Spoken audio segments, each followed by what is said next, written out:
everyone, I'm Rosie. And I'm Carl. And this is Flying Flosky. And we can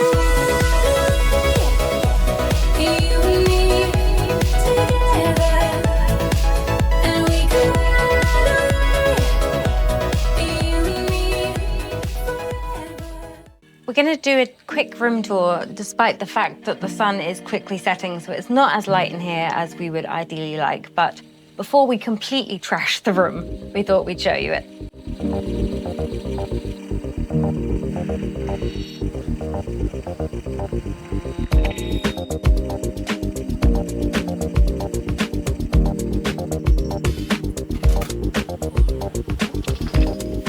So the first thing you come to as you walk in is our wardrobe. So we've got our luggage just at the bottom, and then we've got a fair number of hangers at the top and a shelf. I know a lot of people get upset with not having a door, just a curtain. But actually, having been on a rocky cruise before with a door that was going all night, this is much better for me. The other thing that's inside the wardrobe is the do not disturb and make up my room buttons, sneakily hidden in there. And that will appear on the light screen that's just outside. In here, we've got A mirror. our life jackets, a safe, a couple of shelves, and some drawers. I know people were very upset on the first ship, Scarlet Lady, when it was just shelves. But for those that unpack, this is much better. There are those that are very upset about the size of the bathrooms here on Virgin. But actually, the shower is a good size, and I know this, how tall am I? 5 foot, 6 foot, something? If you're any taller than that, then you're not gonna get your rainfall. There is also handheld. And if you're not fussy about your shampoo and conditioner, then they have a full range of toiletries. Sort of make me need a wee. But anyway, for the rest of the bathroom, maybe this does prove that it's small. We've got a small little bit to put your wash bags in, an adorable makeup wipe flannel washcloth if you're American, and towel each, a little shelf for your toothbrushes and toothpaste, and some hand wash. They used to have a charcoal soap, which was famously divisive because it got black under your fingernails whilst also cleaning your hands. So I feel like this clear soap is a real backlash in the other direction. The thing that a lot of people don't like about the beds on Virgin Voyages is that they're quite firm. And this being like maybe the third time someone slept in this bed, this is probably no exception. Personally, for me, this is perfect, but I think a lot of people would disagree.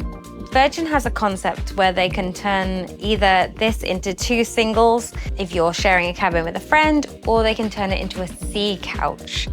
I think honestly that thing is completely gone, but they do still have the full back and the side ready to move it into that configuration, which is why they kind of have this weird side table over the armrest of Carl's side of the bed, and this drawer under this side, which is where the other mattress would be. Otherwise, seems like a really weird bedside table. On the left side of the bed, which is Carl's side, we have 2 USB-A's and an American plug. And on my side of the bed, there is also 2 USB-A's and an American plug. As you can tell, they're quite a bit further away though, so bring your long cables if you sleep on this side of the bed. There is a lovely big full-length mirror here in the room. It was much easier to use in our other room where the bed was much further back, but you know what, for outfit of the day, it'll do fine. The last time we sailed, we had a sea terrace and the bed was much closer to the window, and this whole kind of area was on that side. I'm not sure how I feel about having to come around the bed to this area, but what can we do? So, coming this side of the bed, we have our desk with the phone, the light, the tablet for controlling the room. We're not gonna spend ages demonstrating like we did on our last room tour. Feel free to look that one up. This is the chair, and then under here, is our fridge. You can't take the top shelf out, and so getting our 2 bottles of sparkling wine in was a bit of a struggle. Maybe we should just do one at a time. At the desk, you're going to find 1 American plug, 1 European plug, and 2 USB-As, but one of them is taken up by the tablet, so if you need that, then you're going to have to leave that plugged in. It's worth noting that there are no plugs in the bathroom, so if you're used to shaving, doing your hair, like your hair dryer and your straighteners and whatnot in the bathroom, you're going to have to readjust to the dressing table. So it's handy that they've put a heat-proof mat just here by the mirror. It's almost like they're new. One of the nice things about Virgin Voyages is water is included, and so every day you'll get a fresh carafe of water. I think they've changed the design because this looks different from the last one. And here is their funky bottle opener. The only thing is, if you decide to take it home, it does charge. Oh, and here is Inky, a new black Inky for Brilliant Lady. One sad thing is that this mirror doesn't have the magic color changing thing on the side. Look.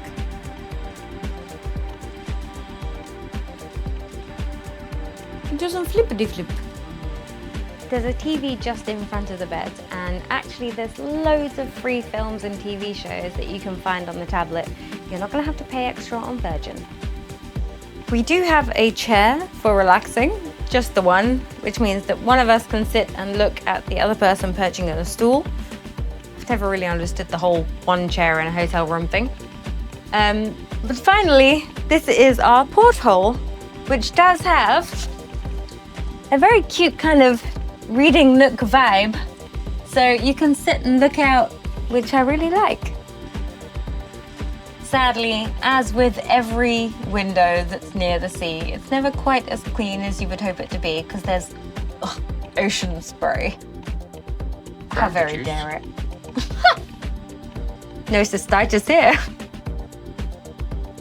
So that's our room, our sea view room here on Brilliant Lady. Maybe next time we'll be rich enough to have a sea terrace again. You kind of missed that iconic hammock, but actually, this isn't a bad substitute. I see a light, and we can